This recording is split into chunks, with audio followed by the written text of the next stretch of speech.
Hi everyone, so today we're going to be looking at whether there was in fact a blue wave in the 2018 midterms. Now, there was in the beginning of the night on 2018, and there was a lot of people saying this is not a blue wave after Amy McGrath, after she lost in her Kentucky race. A few other Democrats weren't kind of doing as well.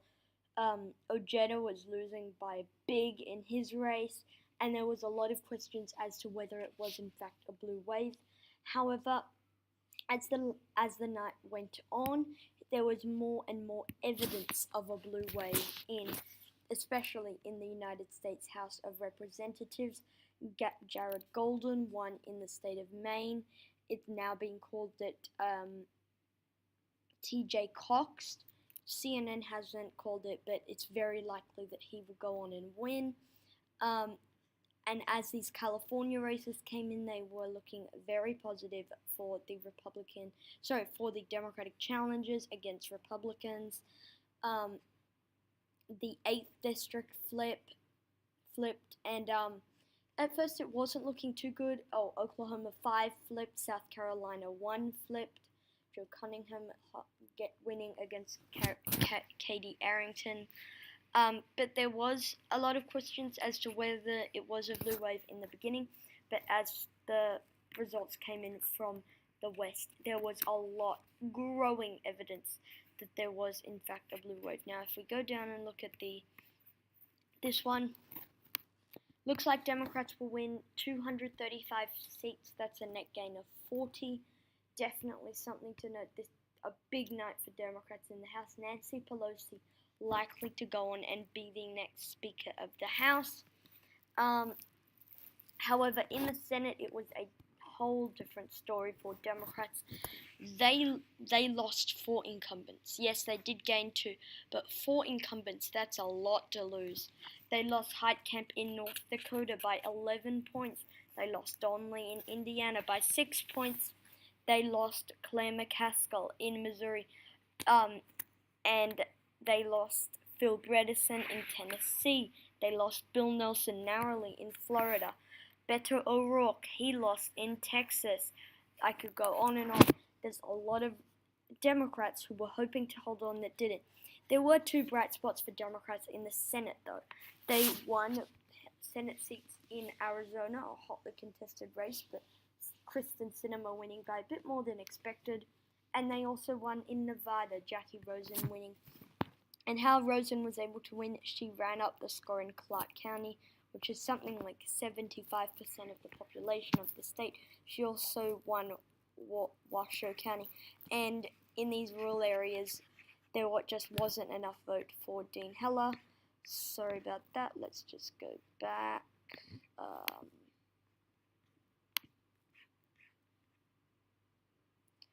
Okay. Yeah. Wonder how we go back. Sorry, let me just try and find it. Here we go. Sorry about that, just trying to find the Senate results. A few other notable mentions. The rising stars in the Democratic Party, they lost. Beto O'Rourke, he lost in Texas. Even though he lost, he made up a lot of ground, and that is something Democrats should look for. He lost by about a bit over 200,000 votes there in the state of Texas. Another rising star that lost, Andrew Gillum. He lost in the state of Florida by about 0.4%. I think campaigning with Hillary Clinton hurt his chances in the end. If he didn't do that, I think he would have standed a much better shot at winning. Another rising star that lost, Stacey Abrams. She lost in the state of Georgia. Now, a few others. South Dakota. People don't know why this race was close. People don't know why Kansas went Democratic. I guess people do know because of Chris Kobach and how he is very unpopular. But yeah, that's just kind of an overview. Rising stars, a few of them won here in the House. Carlos Curbelo lost in the state of Florida. Kathleen Williams, she lost in Montana, but overall, Rising Stars not doing too well in all three of the branches, Senate, House, and Governor. So, what we're going to do, we're going to look at the Senate results. Republicans, a big night for them in the Senate. They had a net gain of 2 seats because they picked up 4 seats. Sorry, I'm just trying to overcome that background noise. They picked up 4 seats in. They picked up 4 Democratic seats, those being the states of North Dakota, Missouri, Indiana, and Florida. And Democrats picked up 2 Republican seats, those being the Arizona and Nevada. That cancels down to a net of 2 seats gained for the Republican candidates there in the Senate. So pretty good night for Republicans. One thing to also mention though, really, Republicans could have picked up more seats, definitely. Manchin could have gone down as a loser. Tester could have gone down as a loser. Sinema could have gone down as a loser. Those people, Republicans were hoping that Republicans could make gains in, but it doesn't look like that would happen at this point. And Republicans probably should have won more given how favorable their map was coming in. 10 Democratic incumbents in states that President Trump won in 2016. Something to note there as well. So, done talking about the Senate, we can get rid of that tab.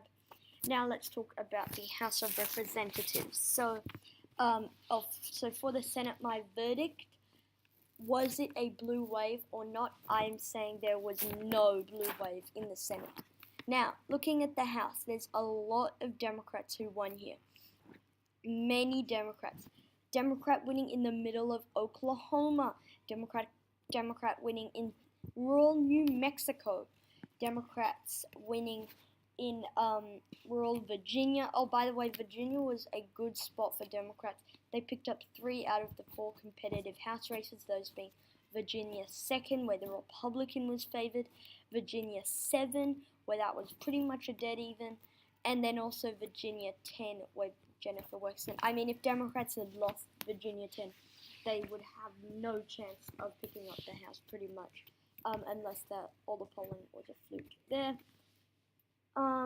Again, a lot to be said. Democrats winning the House, definitely something to note. But then again, they picked up a few seats in New York, they picked up a few in New Jersey, they picked up Maine's 2nd district, they picked up a district in New Mexico, they picked up a lot in California. Again, something to know. Oh, they also took Carlos Curbelo's seat in Florida. So if we look at the flip seats, there you see, oh yeah, they picked up Mia Love's seat, they picked up the seat in Colorado, they picked up 2 seats in Iowa, they picked up a seat in South Carolina, a lot of coastal seats. Something is also to be said, Republicans picked up 3 seats. They were expected to only pick up 1, that being Minnesota House District 8. So that's it. Verdict on the House, definitely a blue wave in the House. Now, in the governor's races, this was a mixed bag for Democrats.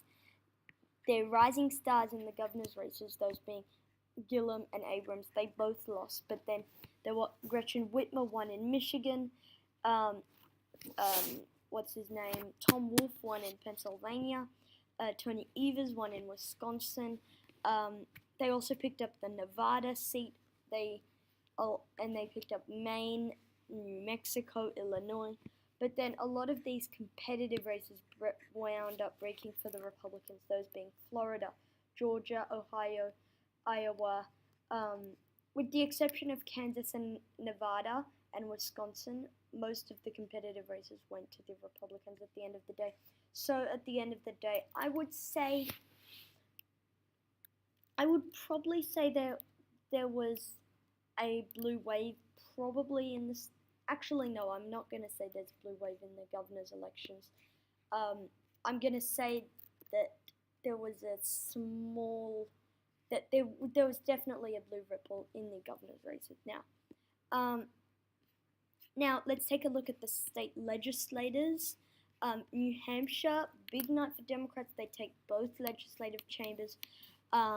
Colorado's Senate flips to the Democrats. Connecticut's Senate sees Democrats take control.